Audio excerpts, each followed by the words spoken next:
Saludos estudiantes y profesores de noveno grado, un gusto volvernos a encontrar. Bueno, en el encuentro de hoy vamos a conversar un poco sobre el desarrollo de la guerra necesaria y vamos a ir desde sus inicios hasta la asamblea de Jimaguayú. Pero para llegar a 1895, el reinicio en Cuba de un nuevo proceso independentista, de una nueva etapa de lucha, necesariamente, muchachos, es imprescindible hacer un recuento, sobre todo de la labor que va a desarrollar José Martí en ese proceso de organización. Fíjense que les hemos conversado en encuentros anteriores y estoy convencido que ustedes también con sus profesores estudiaron todo aquel empeño que puso José Martí para lograr organizar, además, una etapa superior de lucha en Cuba, llamada como guerra necesaria. Y como parte de esa gran labor política e ideológica que va a desarrollar, pues está el Partido Revolucionario Cubano. Este partido que además tenía como entre sus propósitos y logró aglutinar, logró unir a todos los sectores de la sociedad. E incluso, muchachos, sin tener en cuenta la raza, el sexo o posición social. Allí ese partido lo integraban todos los hombres y mujeres cubanas, además incluso cubanos, otras personas de otras latitudes que tuvieran entre sus intereses la independencia de Cuba. Pero también en esa labor que desarrolló José Martí está precisamente aquellos intercambios, aquellas visitas que le va a realizar a grandes figuras de la Guerra Grande, entre los que se encuentran Máximo Gómez y Antonio Maceo. Fíjense que en 1892 y 1893 va a ser importante porque Martí va a desarrollar encuentros, reuniones con estas dos figuras de la Guerra Grande, sin lugar a dudas personalidades prestigiosas además por aquellas acciones que van a desarrollar. Y claro, no se tuvo que esperar la respuesta de estos dos generales de guerra. La respuesta fue afirmativamente positiva. Aceptaron asumir también junto con Martí ese nuevo proceso de lucha. Creo que visto esto, las condiciones en Cuba estaban ya un poco creadas, porque sin lugar a dudas esa organización del partido, pues también esa creación del partido pues le va a dar una organización más centralizada a esa guerra. Vamos entonces en nuestro encuentro de hoy a conversar un poco sobre esa guerra necesaria de 1895. Te propongo entonces que anotes en tu libreta cuál va a ser la temática que vamos a estar dirigiendo en el encuentro de hoy.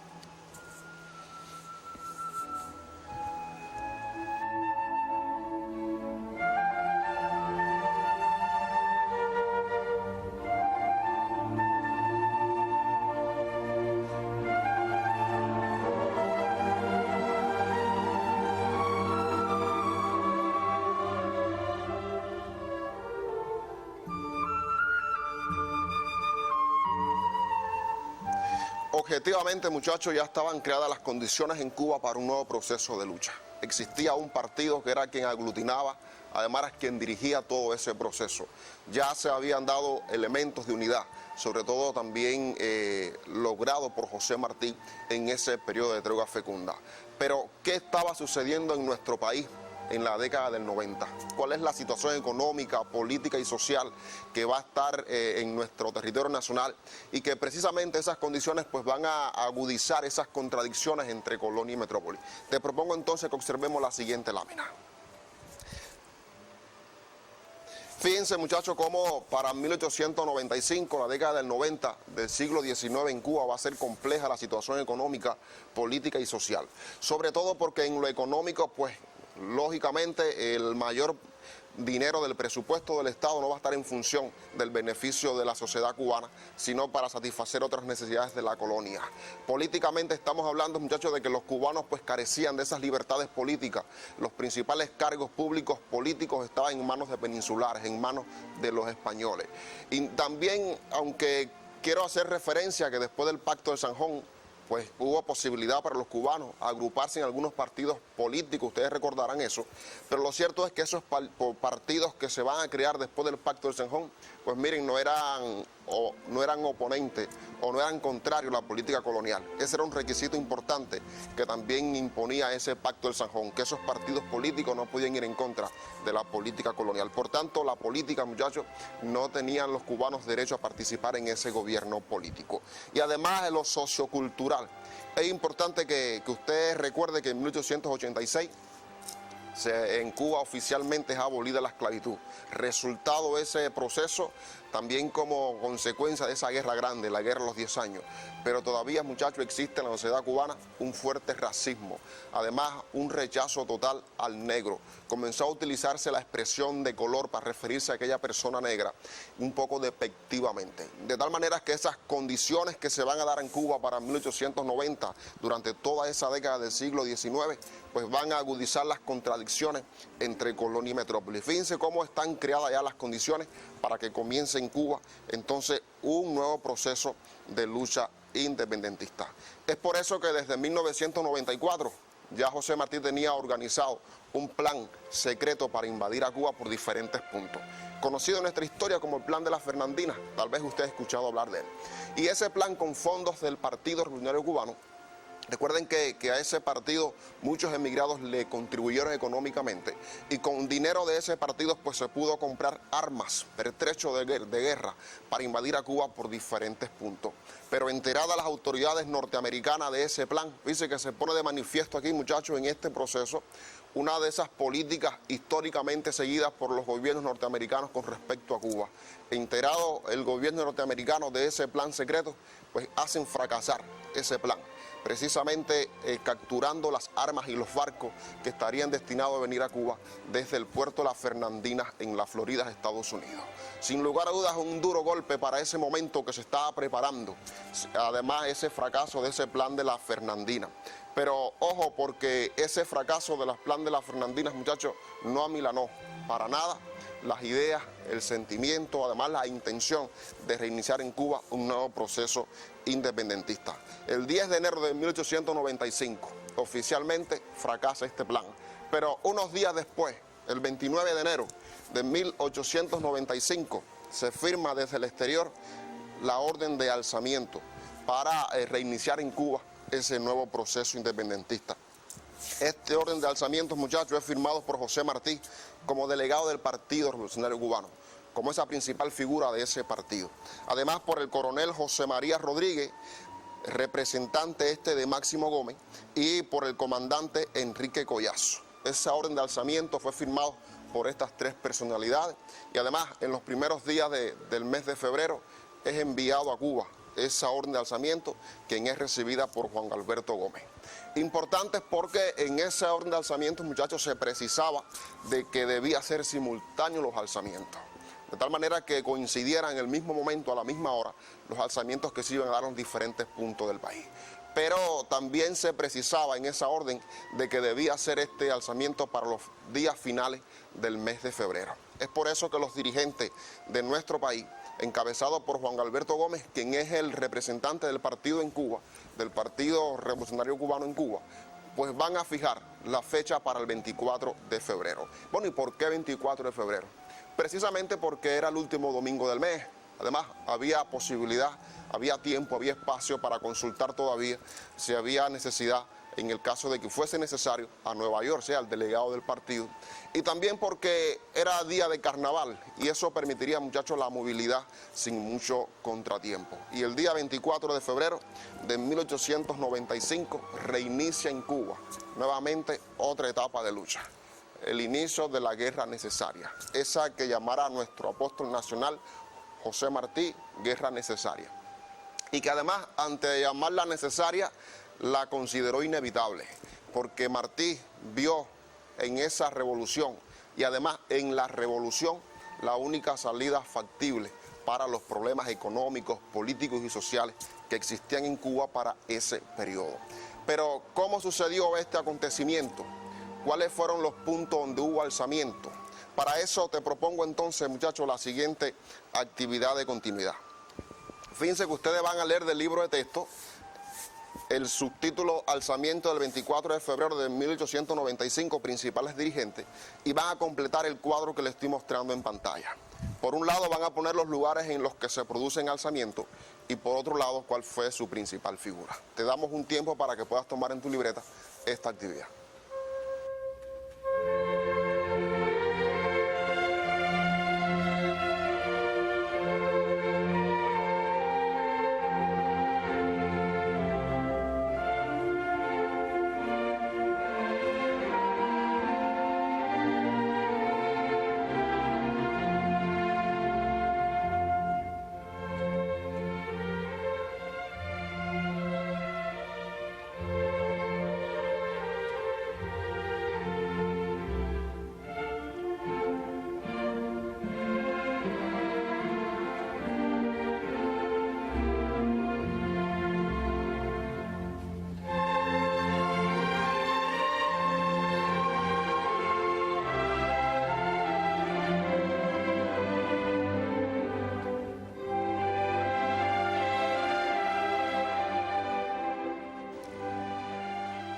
La actividad propuesta le va a permitir a usted conocer, además profundizar en aquellos puntos donde hubo alzamiento el 24 de febrero. Claro, en los que se produjo esos alzamientos coincidió de que fue simultáneo. Pero ¿pudo alzarse ese día todo el país? Claro que no, ustedes lo van a descubrir en esa actividad. Pero importante porque La Habana no pudo alzarse, precisamente por una indecisión a última hora de Julio Sanguilí, quien estaba además al mando de esta región del territorio nacional. Y por su permanencia más tiempo en la capital, en La Habana, pues fue capturado por las tropas españolas, por las autoridades españolas, y eso impidió, muchachos, de que La Habana se pudiera incorporar a ese alzamiento simultáneo que se dio entre Matanzas y Orientes del país. Lo cierto es que el 24 de febrero reinicia en Cuba una nueva etapa de lucha, esa que estamos convencidos que usted va a profundizar en la lectura del libro de texto. Pero había comenzado la guerra necesaria, había comenzado una nueva etapa de lucha, pero todavía, muchachos, no existía un programa que dirigiera, que condujera ese proceso. Recuerden ustedes la guerra de los 10 años. Inmediatamente que Céspedes da libertad a sus esclavos, redacta un manifiesto, y ese manifiesto se convierte en el programa de lucha de la Guerra Grande. Pues precisamente todavía para el 24 de febrero de 1895, pues no existía ese programa. Y no va a ser hasta un mes después, en marzo del propio año, en República Dominicana, en la casa de Máximo Gómez, allí en Montecristi, donde precisamente José Martí, como delegado del partido, y Máximo Gómez van a terminar de redactar ese manifiesto de Montecristi, conocido en nuestra historia con ese nombre, pero el documento se llama el Partido Revolucionario Cubano a Cuba, conocido así porque precisamente fue allí en Montecristi, en esa casa humilde del general Máximo Gómez, donde se va a redactar y se va a firmar ese manifiesto de Montecristi. Este documento, muchachos, se convierte para entonces en ese programa de lucha de la guerra necesaria. Claro, este documento le va a dar a conocer a Cuba y al mundo las razones por las que una vez más Cuba va a la guerra contra España. También hace un llamado a los españoles, ojo con esto, porque Martí tiene bien claro, muchachos, una diferencia entre guerra y revolución. Y lo cierto es que aunque las guerras, fíjense, esto es real, que lo hemos estudiado incluso en grados anteriores a este, las guerras son fatálicas. Traen como consecuencia, muchachos, muerte, traen como consecuencia pérdidas incuestionables de recursos humanos y de recursos materiales. Sin embargo, José Martí vio la guerra como única vía factible para la solución de los problemas de Cuba. Y en ese manifiesto de Montecristi, pues Martí hace referencia a que la guerra no es contra el español. Y usted me dirá, profe, pero ¿cómo no es contra el español? Claro que no, muchachos, porque más es una guerra humanista. Estamos hablando que es una guerra contra esa opresión y esa explotación colonial. Además, ese manifiesto de Montecristi se opone a ese racismo que existía en la sociedad cubana. Fíjense que se expresa en ese manifiesto que quien odia al negro solamente ve el odio negro. De tal manera que vemos que es un documento que además se va a convertir en ese programa indiscutible de esa revolución del 68. Bueno, firmado este manifiesto de Montecristi, ya esa guerra tenía entonces un programa director, un programa conductor, donde estaban plasmados los principales objetivos y las causas por las que Cuba volvía nuevamente a los campos de batalla. Pero otro dato interesante de esta guerra, y es que si bien es cierto de que todavía no existía ese programa de lucha, todavía no estaban en Cuba, muchachos, los principales jefes de esa guerra. Estamos hablando de José Martí, de Máximo Gómez y de Antonio Maceo. ¿Dónde se encontraban estas tres principales figuras de esa guerra? Y cuando regresaron a nuestro territorio nacional, te propongo entonces que observemos la siguiente lámina. Fíjense que entre el 1 y el 11 de abril de 1895 se va a incorporar a Cuba, a los campos de batalla de nuestro país, los principales jefes. El día 1 arriba a nuestro territorio nacional, Antonio Maceo, en una expedición dirigida además por Flor Crombet. Esto es interesante que usted lo tenga en cuenta, porque además también vino en esa expedición José Maceo, otro de las grandes figuras de la guerra necesaria. Pero momentos antes incluso de partir, Antonio Maceo le escribe una carta a su esposa María Cabrales, en la que le expresa lo siguiente: Fíjense, muchachos, quiero que vean también ese sentimiento que existe en Antonio Maceo por su familia, por su esposa, pero cómo el interés de una patria está también por encima de todo. Dice Antonio Maceo en esa carta: la patria ante todo, tu vida entera es el mejor ejemplo, continuar es deber, retroceder vergüenza oprobiosa. Adelante pues, para el terruño, la gloria de sacrificarlo todo. Sin lugar a dudas estamos hablando de que había una concepción bastante firme en Maceo de que era necesario también reiniciar en Cuba ese nuevo proceso de lucha. Y ese 1 de abril de 1895 por Duaba, pues desembarca Antonio Maceo. Pero el día 11 de abril de 1895 también van a arribar a costas cubanas José Martí y Máximo Gómez por Playita de Cajobao, en la actual provincia de Guantánamo. Sin lugar a dudas, entonces, con la llegada de estos 3 valerosos hombres a nuestra patria, a nuestro suelo, ya se encontraba en Cuba, muchachos, los 3 principales jefes. Esto es importante porque le da un valor extraordinario a esa guerra. Fíjense que solamente la presencia de ellos hizo posible, muchachos, que se incorporaran a ese movimiento grandes sumas de hombres, sobre todo cuando se incorporó Maceo el día 1 de abril. Estamos hablando de Maceo y de Gómez, hombres prestigiosos de la guerra grande, de la guerra de los 10 años.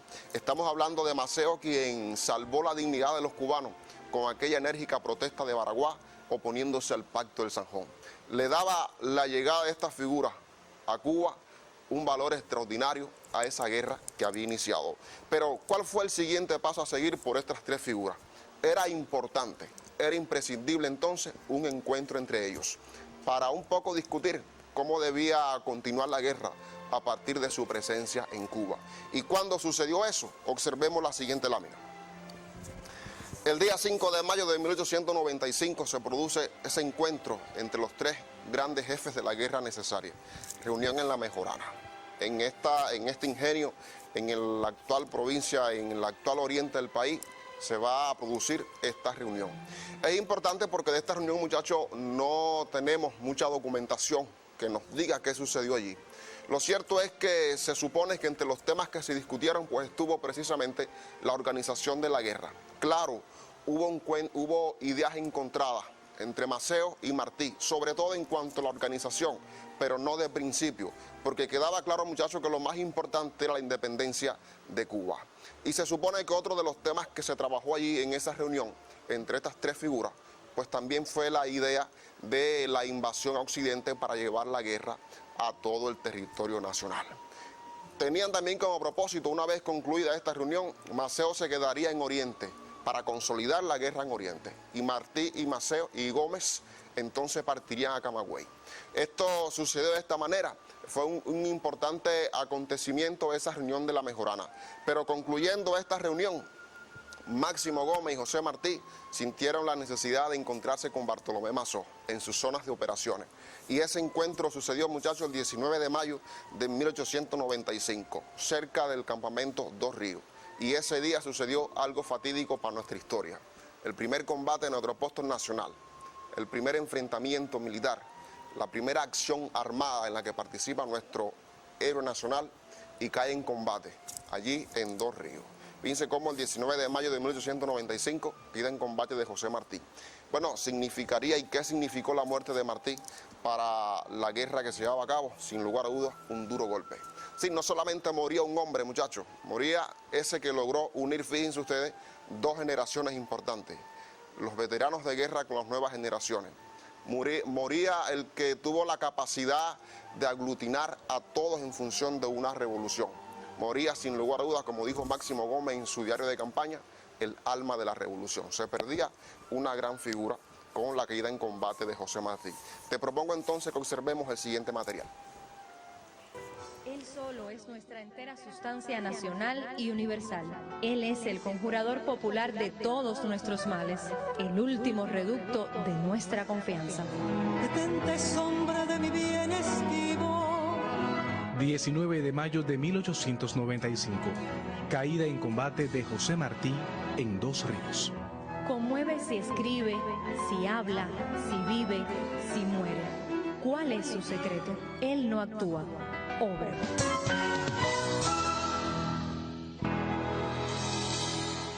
Llego a Dos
1895 la lucha continuó, independientemente del suceso lamentable que ocurrió ese 19 de mayo. Y es importante porque ese año también va a ser bastante positivo para consolidar la guerra. Sobre todo Maceo en Oriente y Máximo Gómez se incorporó a Camagüey. Pero para conocer sobre las acciones militares que van a desarrollar Maceo en Oriente y Gómez en Camagüey, te propongo entonces la siguiente actividad.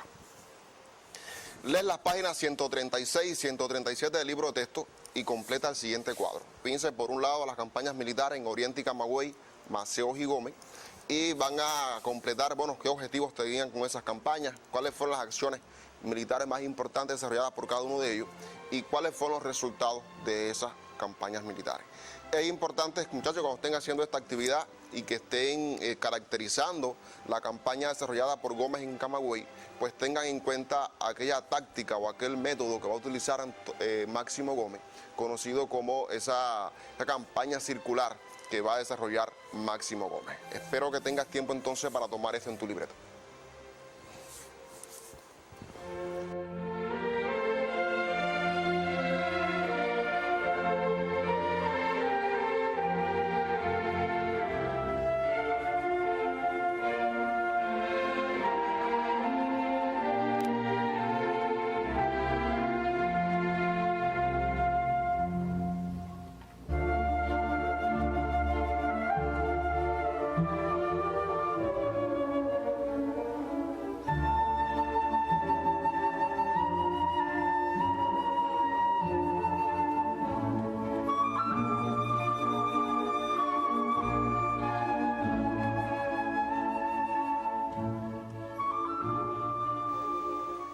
Estas acciones militares, muchachos, sin lugar a dudas van a consolidar el desarrollo de la guerra. Y ya se había llegado entonces hasta Camagüey, ya Las Villas en abril se había incorporado con las expediciones de Roloff y de Serafín Sánchez.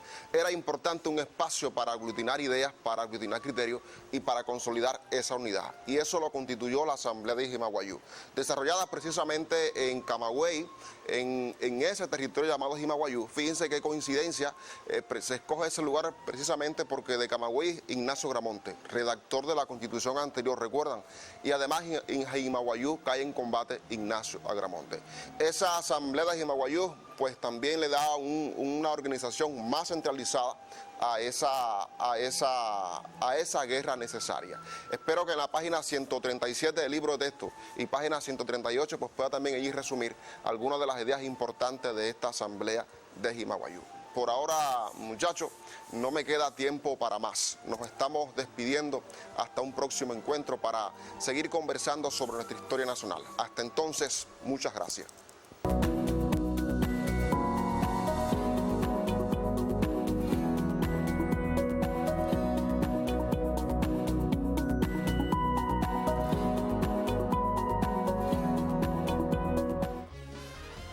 Antes de regresar, dame un timbrazo en móvil. ¿Te vas a demorar mucho? Bueno, no sé, pero recuerda, primero tengo que ir al aeropuerto. ¿Aeropuerto? Aunque esa palabra es de uso frecuente y todos aprendimos a escribirla en la escuela primaria, muchas veces decimos aeropuerto o aeropuerto debido a la prisa o al descuido. Él debió decir, tengo que ir hasta el aeropuerto.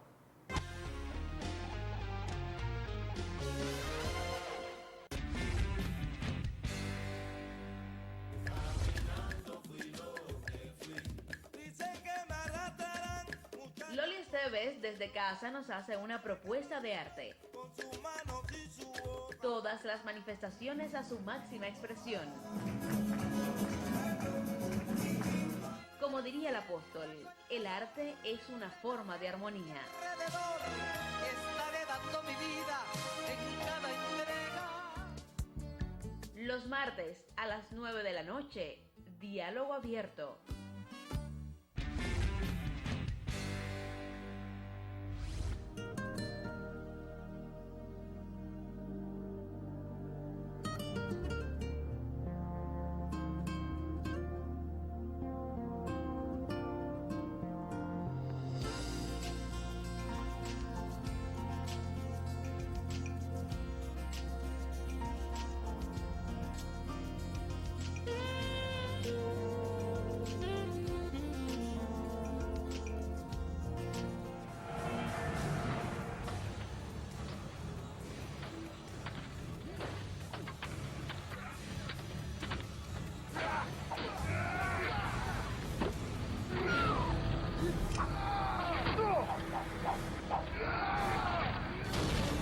En el juego de la vida, la estrategia más sensata es protegerse. Protégete, tú puedes.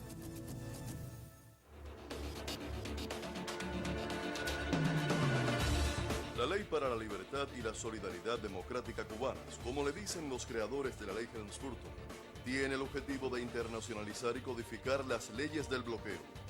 Desde el 12 de marzo de 1996 entró en vigor. Con la administración de Donald Trump, el recrudecimiento ha sido total. El compromiso de generaciones enteras de cubanos frente a quienes han tratado de someter a la patria es de no rendirnos jamás. No más bloqueo.